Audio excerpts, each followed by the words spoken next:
Good morning दोस्तों, स्वागत है आपका आज के मुख्य समाचारों में। जी हां दोस्तों, आपको यहां पर देखने को मिलेंगी सुबह से लेकर शाम तक की तमाम बड़ी खबरें, मुख्य समाचार, ब्रेकिंग न्यूज अपडेट्स के रूप में। तो दोस्तों, आप सभी लोगों से रिक्वेस्ट है इस वीडियो को ज्यादा से ज्यादा लाइक और शेयर करें। तो दोस्तों, सीधे चलते हैं आज की पहली बड़ी खबर की ओर। अग्निपथ स्कीम, तीनों सेना प्रमुख से मिले प्रधानमंत्री मोदी। अग्निपथ योजना पर हुई चर्चा। जी हां दोस्तों, सेना के तीनों अंगों के प्रमुखों के साथ आज प्रधानमंत्री नरेंद्र मोदी ने अलग अलग बैठक की। प्रधानमंत्री आवास पर हुई इस बैठक में अग्निपथ योजना को लेकर चर्चा की गई। थल सेना प्रमुख जनरल मनोज पांडे, नौसेना प्रमुख एडमिरल आर हरि कुमार और वायुसेना प्रमुख air chief marshal V R. Chaudhari के साथ बैठक की। सबसे पहले नौसेना प्रमुख admiral R Hari Kumar PM आवास पहुंचे। नौसेना प्रमुख से मुलाकात खत्म होने के बाद वायुसेना प्रमुख air chief marshal V R. Chaudhari ने भी मुलाकात की और सबसे आखिर में थल सेना प्रमुख मनोज पांडे से प्रधानमंत्री ने मुलाकात की। सीनियोरिटी यानी कि वरिष्ठता के हिसाब से एक के बाद एक मीटिंग हुई। तीनों सेना प्रमुखों में एडमिरल आर हरि कुमार सबसे सीनियर हैं। जनरल पांडे तीसरे नंबर पर हैं। तीनों सेना प्रमुखों से प्रधानमंत्री मोदी ने अलग अलग 30 मिनट तक मुलाकात की। दोस्तों, अग्निपथ सैन्य भर्ती योजना की घोषणा 14 जून को की गई थी, जिसके बाद से देश के विभिन्न हिस्सों में हिंसक प्रदर्शन हुए हैं। प्रदर्शनकारियों ने कई ट्रेनों और बसों में पिछले दिनों आग लगा दी थी। इसी स्कीम को लेकर प्रधानमंत्री मोदी ने मीटिंग की है। एनएसए, अजीत डोभाल की चेतावनी पर ओवैसी का पलटवार, याद दिलाया चीन का अतिक्रमण। जी हां दोस्तों, अखिल भारतीय मजलिस-ए-इत्तेहादुल मुसल्लीन प्रमुख असदुद्दीन ओवैसी ने मंगलवार को अग्निपथ योजना पर राष्ट्रीय सुरक्षा सलाहकार अजीत डोभाल की टिप्पणियों को लेकर भाजपा सरकार पर निशाना साधा। ओवैसी ने कहा कि सैन्य अधिकारियों के बाद अग्निपथ भर्ती योजना का बचाव करने के लिए एनएसए को आगे किया गया है। 56 इंच में अपने फैसलों को स्वीकार करने की हिम्मत नहीं है और वह दूसरों के पीछे छिप रहे हैं। ओवैसी ने आगे कहा कि प्रधानमंत्री को देश के युवाओं की बात सुननी चाहिए और योजना को रद्द कर देना चाहिए। आरटीआई में खुलासा, 10 रुपए से लेकर 2000 रुपए तक के नोट की छपाई रेट। जी हां दोस्तों, नोटबंदी के बाद भारत में चलने वाली करेंसी में बदलाव आया है। इससे पहले 1000 रुपए के नोट आते थे, जो अब बंद हो चुके हैं और अभी 2000 रुपए का सबसे बड़ा नोट छपता है। वहीं सबसे छोटा नोट 10 रुपए का है। ये बातें तो लगभग हर कोई जानता है, लेकिन क्या आप यह जानते हैं कि इन नोटों की छपाई पर आरबीआई को कितना भुगतान करना पड़ता है? नहीं जानते हैं तो हम आपको बता देते हैं। दरअसल दोस्तों, 500 रुपए के नोट से ज्यादा खर्च 200 रुपए के नोट की छपाई पर करना पड़ता है। इसी तरह 10 रुपए के नोट की छपाई की लागत 20 रुपए के नोट से ज्यादा आती है। दोस्तों, नोटों की छपाई की लागत के ये आंकड़े एक आरटीआई में सामने आए हैं। आरबीआई के लिए नोटों की छपाई करने वाली कंपनी भारतीय रिजर्व बैंक नोट मुद्रण लिमिटेड ने आरटीआई के जवाब में छपाई की लागत की जानकारी दी। आंकड़ों के अनुसार फाइनेंशियल ईयर 2021-22 में आरबीआई को 10 रुपए के 1000 नोट की छपाई के लिए 960 रुपए देने पड़े, जबकि 20 रुपए के 1000 नोट 950 रुपए में छप गए। इसी तरह 500 रुपए के 1000 नोट छापने में 2290 रुपए की लागत आई, जबकि 200 रुपए के इतने ही नोट छापने के लिए 2370 रुपए देने पड़े। मालदीव में योग दिवस कार्यक्रम में उपद्रव, इस्लामिक कट्टरपंथियों ने योग कर रहे लोगों पर धावा बोला, राष्ट्रपति ने दिए जांच के आदेश। दोस्तों, मंगलवार को दुनिया में अंतर्राष्ट्रीय योग दिवस मनाया गया। इस मौके पर मालदीव की राजधानी माले के गोलाहू नेशनल फुटबॉल स्टेडियम में योग कार्यक्रम का आयोजन किया जा रहा था। इस बीच इस्लामिक कट्टरपंथियों के एक ग्रुप ने स्टेडियम पर धावा बोल दिया। राष्ट्रपति इब्राहिम मोहम्मद सोलिह ने मामले की जांच के आदेश दिए। कार्यक्रम के दौरान अचानक 100 से ज्यादा लोग स्टेडियम में झंडा लेकर दौड़ते हुए घुस आए और लोगों को भगा दिया। इस दौरान कट्टरपंथियों ने स्टेडियम में लगे योग से जुड़े पोस्टर, बैनर और बोर्ड तोड़ दिए। इतना ही नहीं, इन लोगों ने कैमरे में रिकॉर्ड कर रहे लोगों पर भी हमला बोला। वेंकैया नायडू हो सकते हैं बीजेपी के राष्ट्रपति कैंडिडेट। शाह, नड्डा और राजनाथ की नायडू से मुलाकात के बाद अटकलें शुरू। विपक्ष ने यशवंत सिन्हा को चुना।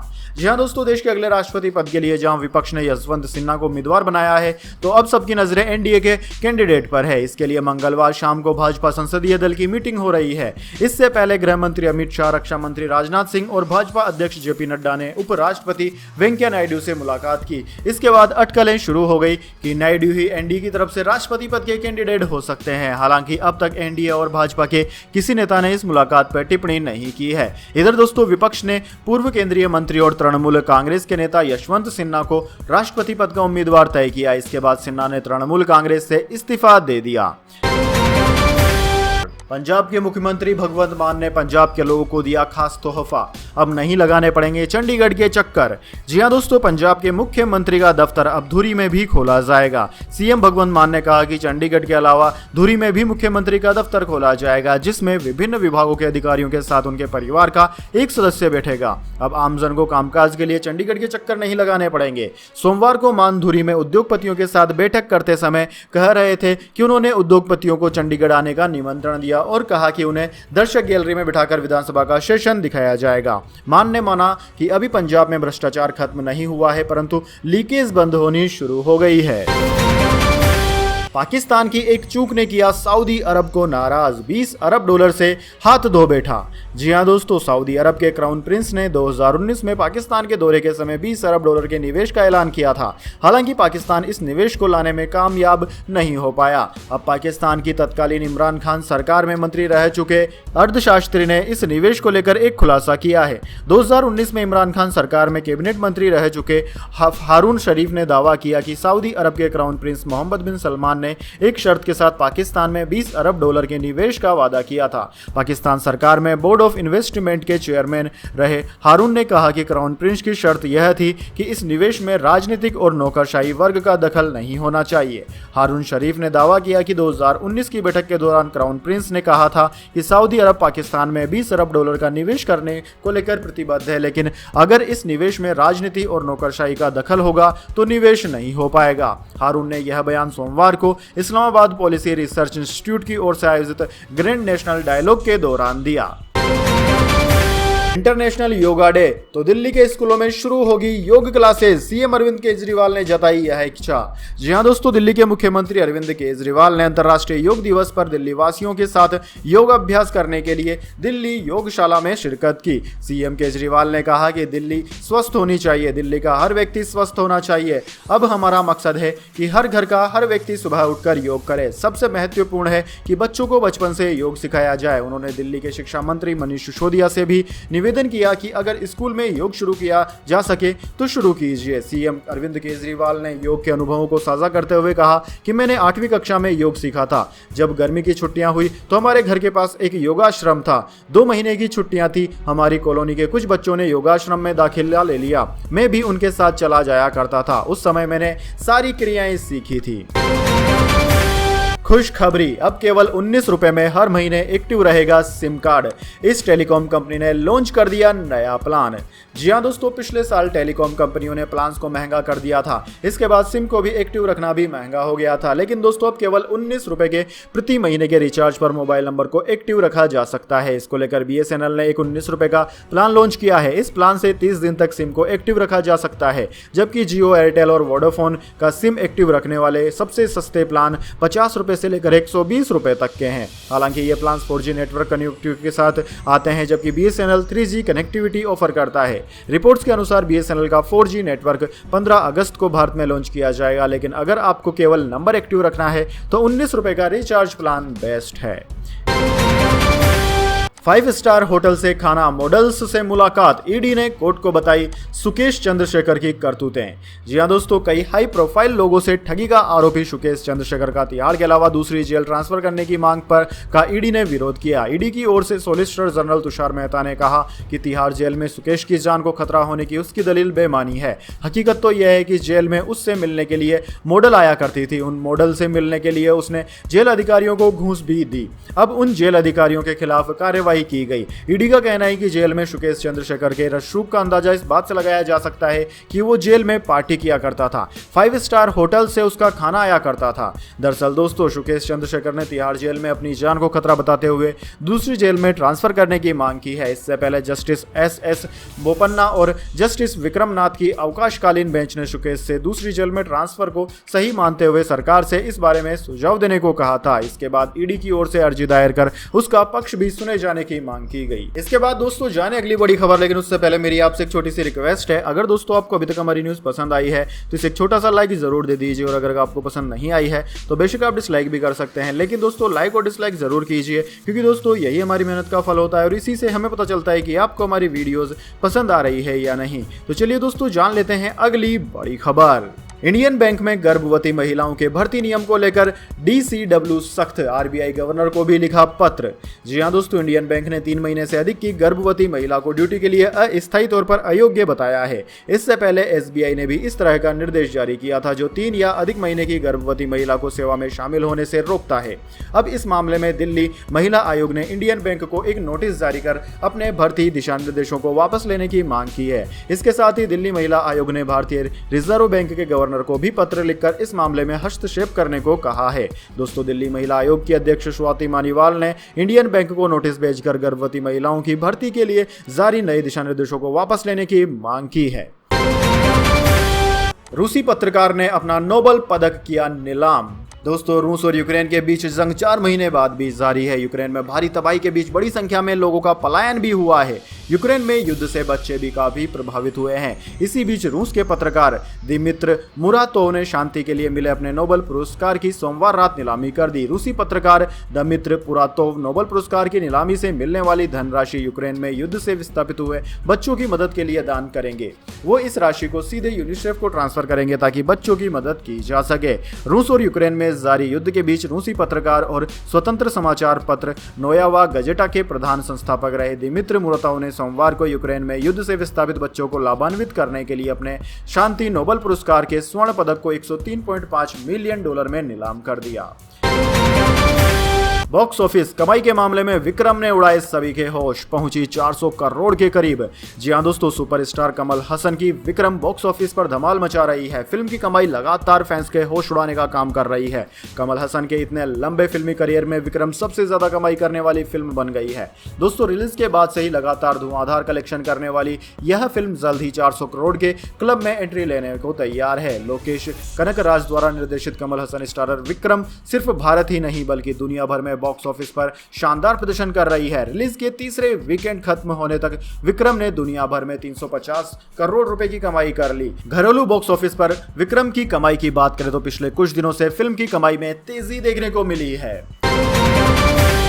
गोल्ड सिल्वर प्राइस टुडे, सोने की कीमतों में मामूली गिरावट, चांदी में रही आज तेजी। दोस्तों, सोने की कीमतों में आज मामूली गिरावट देखने को मिली। दिल्ली सराफा बाजार में आज सोना 24 रुपए घटकर 50,686 रुपए प्रति 10 ग्राम पर आ गया। HDFC सिक्योरिटीज ने यह जानकारी दी है। इससे पिछले सत्र में सोना 50,710 रुपए प्रति 10 ग्राम पर बंद हुआ था।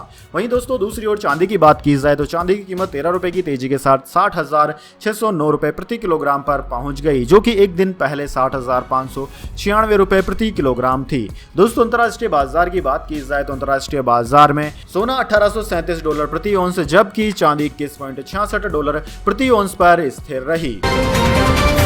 उमरान मलिक के पास खुद को साबित करने के सिर्फ 5 मौके, पहले 5 मैच में बेंच पर करते रहे इंतजार। जी हां दोस्तों, उमरान मलिक ने IPL 2022 में शानदार प्रदर्शन किया था। सनराइजर हैदराबाद की ओर से खेलते हुए उन्होंने 22 विकेट झटके थे। वे लगातार 150 किलोमीटर प्रति घंटे की रफ्तार से गेंदबाजी करते हैं। इसके बाद सभी दिग्गज उन्हें टीम इंडिया में जगह देने की बात करने लगे। दोस्तों, IPL के बाद टीम इंडिया को साउथ अफ्रीका से 5 मैचों की T20 सीरीज खेलनी थी। सीरीज के लिए पहली बार जम्मू कश्मीर के तेज गेंदबाज उमरान मलिक को भारतीय टीम में जगह मिली। सीरीज के से सीनियर खिलाड़ी बाहर थे, लेकिन कोच राहुल द्रविड़ और कप्तान ऋषभ पंत ने सिर्फ 11 खिलाड़ियों को सीरीज में आजमाया।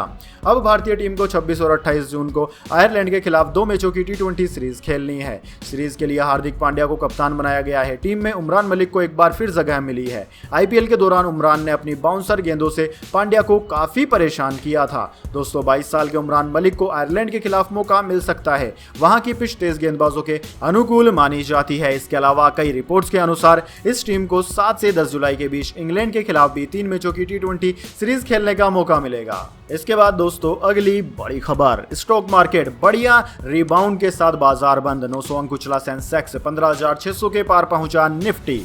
जी हां दोस्तों, ग्लोबल बाजारों से मिली मजबूती के बीच भारतीय शेयर बाजार ने दमदार तेजी के साथ ओपनिंग की और क्लोजिंग के समय भी शेयर बाजार में तेजी देखने को मिली। भारतीय शेयर बाजार आज हफ्ते के दूसरे कारोबारी दिन यानी कि मंगलवार को तेजी के साथ बंद हुआ। सेंसेक्स में 934 अंक यानी कि 1.81% की तेजी देखने को मिली और इंडेक्स में यह 52,532 के लेवल पर पर बंद हुआ। इसके अलावा दोस्तों निफ्टी 50 इंडेक्स 288 अंक यानी कि 1.88% की तेजी के साथ 15,638 के लेवल पर बंद हुआ। दोस्तों आज के ट्रेडिंग सेशन में 2428 शेयर में खरीदारी देखने को मिली और 819 शेयरों में बिकवाली का दौर देखा गया। इसके अलावा 125 शेयरों में कोई बदलाव नहीं हुआ। अक्षय कुमार से टकराने को लेकर लाल सिंह चड्ढा के मेकर्स ने बताया क्यों नहीं बदली डेट। जी हां दोस्तों, अक्षय कुमार और भूमि पेडनेकर स्टारर डायरेक्टर आनंद एल राय की फिल्म रक्षाबंधन 11 अगस्त को रिलीज होगी। दिलचस्प बात यह है कि 11 अगस्त को ही आमिर खान और करीना कपूर की फिल्म लाल सिंह चड्ढा भी बड़े पर्दे पर प्रीमियर होने वाली है। ऐसे में रक्षाबंधन और लाल सिंह चड्ढा का क्लैश दोनों फिल्मों के बॉक्स ऑफिस कलेक्शन को इफेक्ट कर सकते हैं। अक्षय की रक्षाबंधन की कहानी भाई बहन के रिश्ते के इर्द गिर्द घूमती है। वहीं अद्वैत चंदन निर्देशित Laal Singh Chaddha Hollywood actor Tom Hanks की cult classical movie Forrest Gump का आधिकारिक भारतीय रूपांतरण है। दोनों फिल्मों के निर्माताओं ने अपनी रिलीज की तारीख 11 अगस्त को चुना है। बीते दिनों डायरेक्टर आनंद एल राय ने इंडिया टुडे से इस बड़े क्लैश के बारे में बात की। उन्होंने कहा कि यह बहुत अच्छा वीकेंड है। मैं किसी को बता रहा था कि यह वीकेंड एक तरह से वेकेशन है जिसमें 5 से 7 दिन की छुट्टियां हैं। ऐसे में दोनों फिल्मों की रिलीज के लिए यह अच्छा मौका है। हम बस ये सुनिश्चित कर रहे थे कि इस दिन 3 फिल्में एक साथ न आए। अगर ऐसा होता तो हम फिल्म रिलीज करने से बचते, पर 2 फिल्में वीकेंड पर रिलीज की जा सकती है। इसके बाद आ गया राकेश झुंझुनवाला की कंपनी का पहला विमान। अगले महीने से आकाशा की है उड़ान। जी हां दोस्तों, भारतीय विमानन क्षेत्र में जल्द ही एक नई एयरलाइन कंपनी की एंट्री होने वाली है। यह कंपनी कोई और नहीं बल्कि राकेश झुंझुनवाला के इन्वेस्टमेंट वाली आकाशा एयर है। कंपनी को मंगलवार को उनके पहले एयरक्राफ्ट की डिलीवरी मिल गई। इसके साथ ही कंपनी विमानन परिचालन शुरू करने के लिए जरूरी एयर और ऑपरेट परमिट हासिल करने के लिए करीब पहुंच गई है। दोस्तों, आकाशा एयर ने बोइंग के 737 मैक्स एयरक्राफ्ट की 72 यूनिट का ऑर्डर दिया है। इसे इसी बैच के पहले यूनिट की डिलीवरी मिली है। कंपनी को एयरक्राफ्ट की सेरेमनियल चाबियां 15 जून को अमेरिका के सिएटल में सौंपी गई थी। आज पहले एयरक्राफ्ट का स्वागत करने के लिए कंपनी की leadership team Indira Gandhi international airport पर मौजूद रही। कंपनी ने हाल ही में अपने पहले एयरक्राफ्ट की तस्वीर सोशल मीडिया पर साझा की थी। इसके बाद दोस्तों अगली बड़ी खबर, 1 जुलाई से कार्ड ट्रांजैक्शन के नियमों में नहीं होंगे बड़े बदलाव। आरबीआई ने 3 महीने आगे बढ़ा दी डेडलाइन। जी हां दोस्तों, रिजर्व बैंक ऑफ इंडिया ने बैंकों और एनबीएफसी और डेबिट और क्रेडिट कार्ड को लेकर 1 जून से बदलने वाले कुछ नियमों के लिए 3 महीनों की मोहलत और दे दी है। नए नियमों के अनुसार 1 जुलाई से बैंक कस्टमर्स की सहमति के बिना ही उनके कार्ड को एक्टिव कर सकता जाएगा। इसके पहले बैंकों और एनबीएफसी को 1 जुलाई से क्रेडिट कार्ड और डेबिट कार्ड को जारी करने को लेकर इश्यूज ऑफ कंडक्ट डायरेक्शन 2022 पर मास्टर डायरेक्शन लागू करना था। आरबीआई ने इंडस्ट्री के स्टेक होल्डर्स से मिली मांग को मानते हुए एक नोटिफिकेशन जारी कर कहा कि केंद्रीय बैंक ने मास्टर डायरेक्शन के कुछ प्रोविजन को लागू करने की समय सीमा को बढ़ाकर 1 अक्टूबर 2022 करने का निर्णय लिया है। जिन प्रोविजन के लिए समय सीमा आगे बढ़ाने का निर्णय लिया गया है उसमें क्रेडिट कार्ड को एक्टिव रखने संबंधी नियम है। म्यूचुअल फंड्स को मिली इंटरनेशनल स्टॉक्स में निवेश करने की परमिशन, सेबी ने दी इतनी लिमिट। दोस्तों, पूंजी बाजार नियामक सेबी ने म्यूचुअल फंड्स को फिर से विदेशी शेयरों में निवेश करने की परमिशन दे दी है। यह निवेश उद्योग के लिए 7 अरब अमेरिकी डॉलर की कुल जरूरी लिमिट के भीतर किया जा सकेगा। यह फैसला इंटरनेशनल स्टॉक्स का मूल्यांकन नीचे आने को देखते हुए किया गया है। दोस्तों, पीटीआई की खबर के मुताबिक सेबी ने जनवरी में म्यूचुअल फंड घरानों से कहा कि वे विदेशी शेयरों में निवेश करने वाली योजनाओं में नए ग्राहक बनाना बंद करें। खबरों के मुताबिक कस्टमर बनाने पर रोक का निर्देश मुख्य रूप से म्यूचुअल फंड उद्योग की तरफ से विदेशी निवेश के लिए तय 7 अरब अमेरिकी डॉलर की जरूरी सीमा को पार करने के चलते जारी किया गया था। करण देओल अपने 2 में बनेंगे बॉक्सर, चलाएंगे 2.5 किलो का हाथ, बोले पापा जैसा बनने की है इच्छा।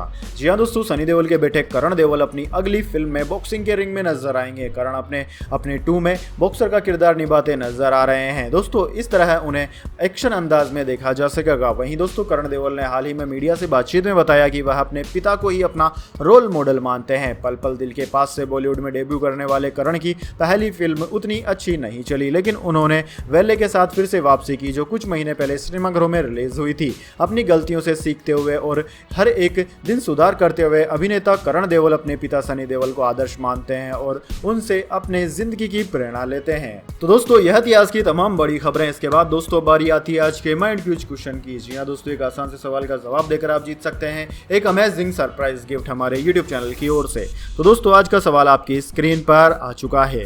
दोस्तों, भारतीय सिनेमा जगत की पहली हिंदी फिल्म कौन सी थी? जी हाँ दोस्तों, अगर आप जानते हैं सवाल का जवाब तो जल्दी से कमेंट बॉक्स में लिख दीजिए। अगर दोस्तों आपका जवाब होता है एकदम सही और आप चुने जाते हैं लकी विजेता के रूप में, तो आपको मिल सकता है एक अमेजिंग सरप्राइज गिफ्ट हमारे यूट्यूब चैनल की ओर से। तो दोस्तों जल्दी से अपना उत्तर कमेंट बॉक्स में लिख दीजिए, वीडियो को लाइक कर लीजिए और चैनल को सब्सक्राइब करके बेल आइकन भी दबा लीजिए। धन्यवाद। वंदे मातरम। जय हिंद, जय भारत।